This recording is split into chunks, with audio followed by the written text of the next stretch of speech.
Hi, folks. You're with Tacitus today at your Pushback channel, and thank you for joining this radio live stream.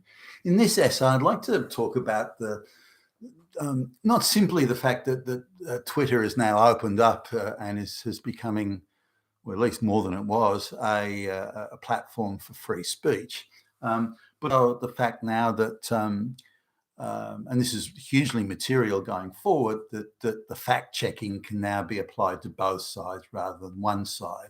And just to sort of illustrate the point, the globalists can tell the most outrageous, horrendous lies and grotesque untruths, claiming facts and events to be so. But because the whole media landscape says it, then they're able to just create this fantasy world of invented facts and invented realities. And there's no one really around to challenge them. But on the other side, if somebody sort of talks out against the globalization project, then they're tightly fact checked, and and also the same level of fantasy that applies to fact checking the other side, and little things too, like one of the Republican senators said that 50,000 illegals came through the southern US border at a certain checkpoint. And the fact checkers were onto this quickly. Not true, not true, it's a lie, and completely dismissed it. But what was the reality? Well, 49,814 illegal aliens came through that point. Now the senator rounded it off to 50,000.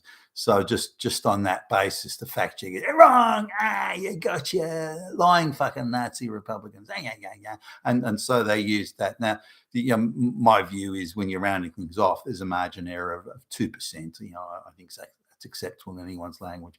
And this guy rounded it off within the 2% range. So, but nonetheless, those were the sort of things the fact checkers were on the other side were doing. Now, the fact checkers that were checking, or allegedly it wasn't fact checking. It was a method of emasculation. But those fact checkers were the same people that were censoring conservative voices as well, or any voice that wasn't sufficiently pro-globalist. And we must remember the whole thing is about clearing the way and clearing all the obstacles for the globalization project to move forward. We need to always come back to that, and when we try and come to grips with this. So among the least mentioned gains for free speech with Elon Musk's acquisition of Twitter is that now globalist narratives, which are very forceful and are everywhere across the media, it's a total narrative pushing machine. So the globalist narratives can and now will be fact checked. Previously, or hitherto, the most outrageous lies and untruths have been forced onto the Western public by the globalists' near monopoly of the media narrative landscape. This has meant that they can create, and still to a large extent is true, they can create one narrative model of media information delivery while at the same time crushing all other points of view or even crushing questions. And they just create this insane fantasy reality but because it's blanket wall-to-wall, carpet bombing type delivery, then a lot of people go, oh well, that's it. And it's very much any totalitarian regime uses the same thing. And I've traveled the world widely and read all these the newspapers and so on in the totalitarian type countries or places where alternative views and questions just simply aren't permitted. And you see the same playbook there. It just, no one ever thought it would happen in the West. It's very banana republic type thing, or totalitarian in the case of, say, the Soviet regime in China and so on. Now, the narrative that the power of the globalists relies primarily on the control of the narrative, the media control, and thus the narrative control. Politicians can tell the most outrageous lies and untruths and do the dumbest things, most destructive things. But previously, the media would hold them accountable, hold them up to ridicule, ask the hard questions, and so politicians would be reluctant do some of the things. And if they did try it, they would quickly backpedal when they didn't get away with it, and the media jumped all over it. This, of course, has changed because the globalists are the body politic is controlled by the globalists, but the globalists also control the media as well. So they can shield the policy. You know, the globalists can say, go and say this about Black Lives Matter. And the media will then cover for the politicians. Whereas with the free media, they would get chased and they would get exposed and ridiculed, fact-checked and so on. So the most outrageous and egregious lies that we see across the Western world, all of which again are in the service of the globalist project, that these most egregious lies are not being fact-checked, not being exposed, again, as I've mentioned, because the globalists control that media landscape. There's only a few commentators really on Fox News and a few on the social media platforms that are really talking about anything or asking questions or exposing some of these falsehoods. But they constitute sort of less than 5% of the total sort of media interaction with the public. So they're barely tolerated, and if they do get too influential, they're taken down. You know, someone like Tucker Carlson's just too big to take down, so they grudgingly tolerate him. In fact, if it wasn't for him, we probably wouldn't. We'd hardly see anything out in the public domain that opposes or questions the globalization project. So all the areas of social breakdown in the West that the globalists are aggressively pushing and fomenting and angling towards, you know, the classics: the race division, gender division, anti-white hatred, all cops are randomly shooting, you know, black people. The climate catastrophe, diversity is our strength, the rampant rapes on college campuses, rapes generally in the public, you know, misogyny and all these sorts of things. They're all supposedly backed by studies that say, well, that's it. You know, 1 in every 2 women is raped 10 times a day. And then we go, oh, that's terrible. Laws. There need to be new laws. We've got to control these. And the people who do it, by the way, are all straight white males. Oh no! But is it these black people, or is it the gangs on the streets in the inner city? Is it the you know, the Arab? No. It's only damn straight white males. They're all fucking Hitler, and they're all raping women all over the place, murdering women. It's only them and them alone. We have to crush them. We have to control them with lots and lots of new laws. And let's call it, you know, a hate law or this law or that law. But it's to control people who would oppose globalization. And never forget that. It's nothing more than that. So sexual identity issues, election integrity, and so on. So now these things can be fact-checked, and it won't be hard. It's very easy to fact-check them, and it should be done. I noticed there was a recent fact-check when Joe Biden's handlers wrote a speech for him to talk about how some of the bigger firms aren't paying any tax, and he's introduced or is purporting to put new laws together to make sure they pay more tax, and in reality there's something like I think about a quarter of the companies that he's going to pay a lot more tax. It's only really a quarter of them would be affected, if that. And actually, I haven't got that tweet in front of me, but it's something that's been fact checked and proved to be a blatant falsehood.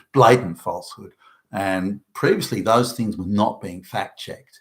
If Donald Trump said something, then they were all over it, and some absurdly creative fact checking, and again blanket coverage across the media. Whereas what Trump was saying was completely accurate, but when Biden's handlers, he doesn't know what he's doing. Biden's handlers write speeches for him, making this and that claim.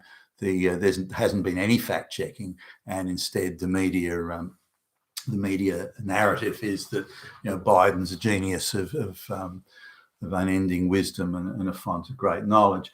So let's just go through some of these things. Now, remember, these things I'm about to talk about are used to create social division, to crush Western society, to allow the globalist project or permit, remove all obstacles so the globalist project can just sail through phase after phase after phase. And this is the crushing and the breaking down of the social cohesion in the West, the destruction of social trust. This is part of the globalist project, and the media, big, huge players in this. So the change of control with Twitter and the opening up of not only as I mentioned earlier, the free speech platform, but particularly the fact checking, so that the lies that the globalists and their media flunkies rely so heavily on can be fact checked and exposed as being absolute fucking nonsense. So let's just go through some of those now. Let's take the the police in the United States or elsewhere around the West, for that matter, allegedly are discriminating against black people and shooting them at random without reason, without cause, and so on. So the implication is that thousands of black people are being just gunned down on the street by the allegation is racist cops. Those evil straight white males. It's those damn straight white males again. Hitler! And of course, there's in terms of citizens that are shot dead by police that are unarmed, and there's more white people being shot than black people. So it's hardly a race thing. The majority of interactions where black people are shot is the black guy's got a gun and he's shooting it. So, I mean, what do you expect? So this is something that needs to be debunked. The facts need to be really hammered home here and show what a lie, what a horrible, terrible lie, premeditated lie we've been told just on that alone. Another one is how many women, this is the misogyny game that's played here, how many women are murdered by men. Now, in Australia and certainly elsewhere, based on what I've seen, Britain and so on, the claim is that one woman is murdered every week or something like that. And this is Australia I'm thinking of now. One woman's murdered every week by a male that she knows. And it's an epidemic. Women everywhere are being murdered, torn to pieces by evil, fascist, Nazi white males. Hitler! Now, the reality, of course, is quite different. In the cases of the murders, 3/4 of it is or just about 3/4, but is certainly based on numbers I've seen, is Indigenous native people murdering each other, and that's again approximately 3/4 as I understand it. Then the next tranche is Middle Eastern immigrants, so the next tranche of murders, and somewhere around 10 to 15%. Then any other murders, nearly all the murders committed by white people are people who are drug addicts, arguments over drug deals, mentally retarded, intellectually challenged people who are on strong medication and they forget to take their medication or these sorts of things.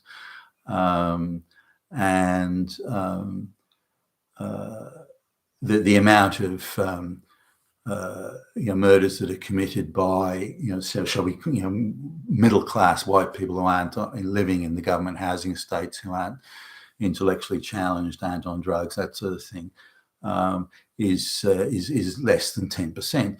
Yet the propaganda that's put out by the media and trumpeted and pushed as well by our politicians is that it's all straight white males. All straight white males. There's nothing outside of, and there's an advertising campaign that's going on at the moment to raise money for women, where this very well turned out white woman, very well dressed with makeup and quite sophisticated, well spoken, and this sort of thing, but she's a victim of evil oppression by the inference again being this straight white middle class male on a good income and that sort of stuff.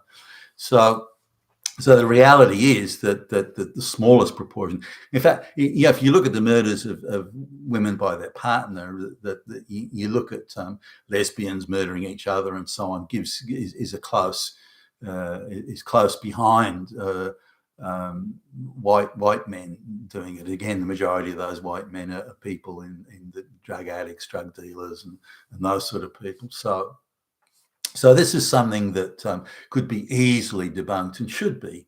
Now, people may not like it. Well, that marginalized community. Well, that's not the point. be accurate in your information. That's the point. If you're going to report it and claim it to be so, be accurate. In the media landscape, that's all anyone's asking. Oh, but we don't want to be accurate. We want to blame straight white males. Well, then let's have that discussion. If you're such an ideological fuckface that all you can do is just arrange a series of endless lies to marginalise and hate on straight white males, then you've got the problem, not the straight white males. And let's be clear about that. And so let's do some serious fact checking on those things. Another one that's obviously one is the amount of rapes. Now, supposedly every woman's in desperate danger of being raped by, again, you've got it, straight white males. Now, the vast majority of straight white males are committing rapes in a minority of an outright minority of cases, by far a minority. I mean, it's not even close.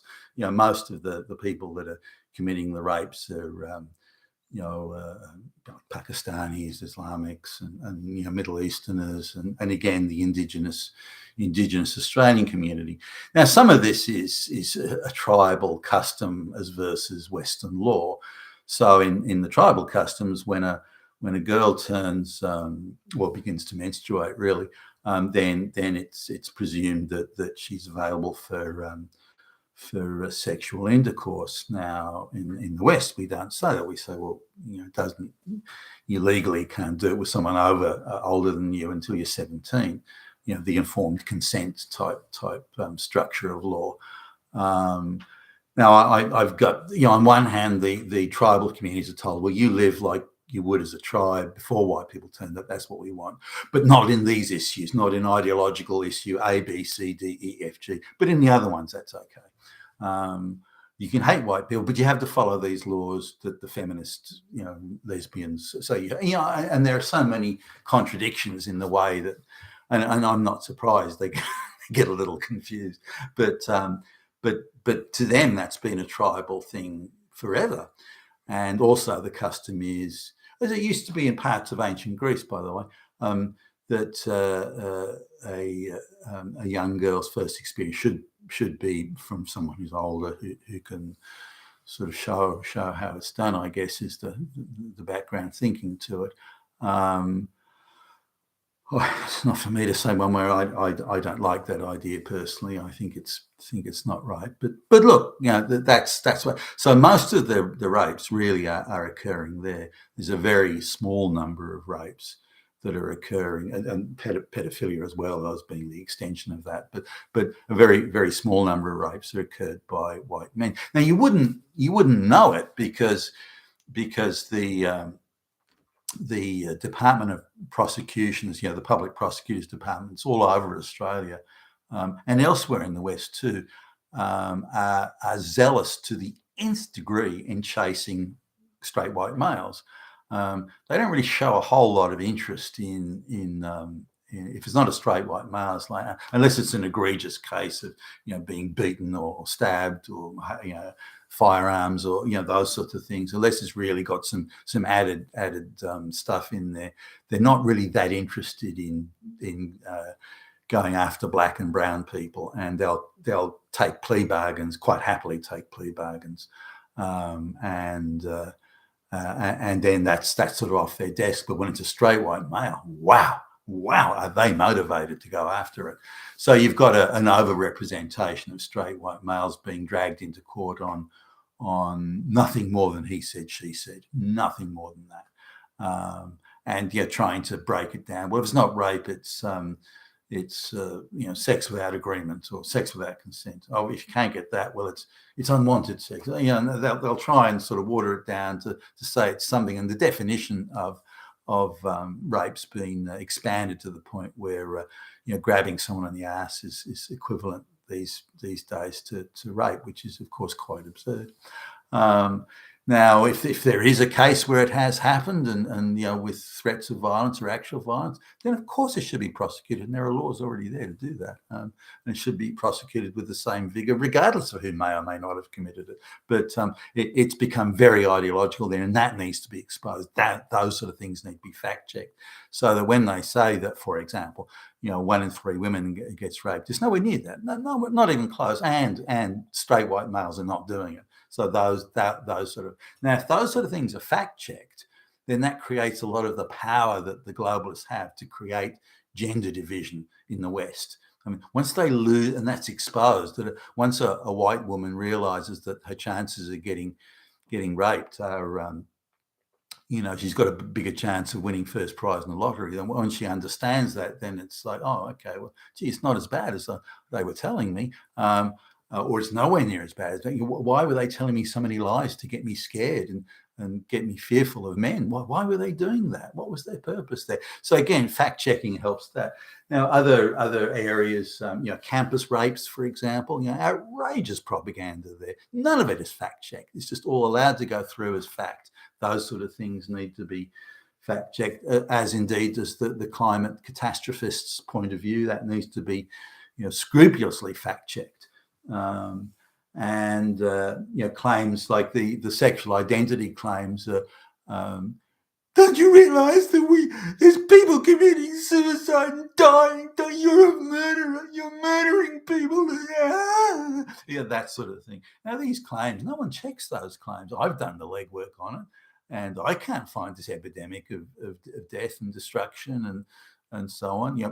People who are psychologically very disturbed, I don't doubt that there would be a high proportion of them would take life restricting decisions, but is it some sort of epidemic that's caused by evil fascist Nazis? No, of course not. And those sort of things need to be fact checked as well. The diversity is our strength claims, they need to be fact checked.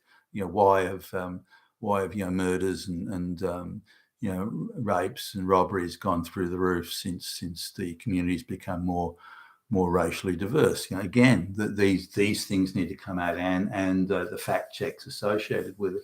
So there's a whole lot of fact checks can be done. A whole lot of fact checks. Election integrity is another. Here's an election. I won't mention the area or jurisdiction of the election, but just in one house alone, in this electoral district, there were 12,000 voters registered.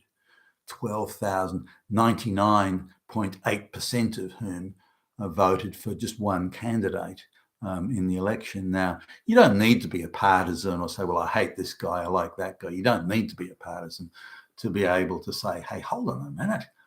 That can't be right. We need to investigate that. Yet anyone that would suggest that should be investigated was the video was taken down, their account was suspended, and so on, just for asking the most obvious question. But again, we have to understand the media is in the service of the globalists. That is their job. They are in the service of the globalists, and the globalists to the globalists, elections are just an irritation of the previous part of history that they have no longer any interest in. The future does not involve the people making a choice of who governs them and for how long. And the globalists are quite clear about that. So elections, as long as they last, must not be allowed to be a process for the people, the voters, to make a decision. So if the globalists can't get the outcome they want, their own stooge installed, they can't get the outcome they want, or they think there's a risk they won't get it, then they'll simply rig any election they have to. Now, because of the brazen rigging of elections they've engaged in the past, then they've got a much tougher time in the future going into it. But look how they just installed their own flunky stooge boy into the United Kingdom as Prime Minister of the United Kingdom. Not even a vote.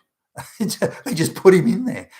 So that sort of indicates the utter and total contempt they have for the electoral process and for the people to be permitted to make their decision. So these are, so elections can be fact checked.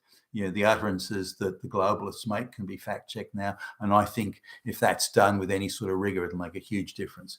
You've been with Tacitus today at your Pushback channel, and thank you for listening.